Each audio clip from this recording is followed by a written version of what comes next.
And we are back again. This time we will be looking at yet another continuation pattern, the rectangle. Although this formation goes by many names, it's one of the easiest patterns to spot on a price chart. Charles Dow called this formation a line, but it is more commonly referred to as the rectangle, congestion area, or a trading range.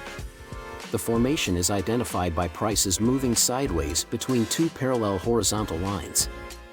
So, as a continuation pattern, the rectangle appears during a trend resulting in a pause, where prices move sideways for a period of time, before continuing in the direction of the trend, before the pause.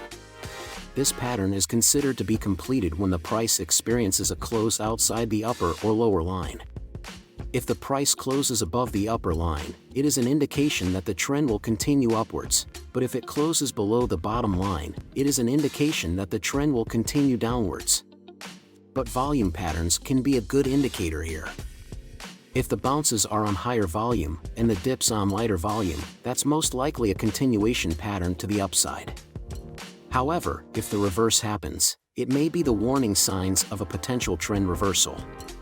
As for measuring techniques, the most common method is to measure the height between the upper and lower lines of the rectangle, and then project that vertical distance from the breakout point. And with that, we can conclude our module on continuation patterns. Want to be the first to know about new videos? Hit the subscribe button now.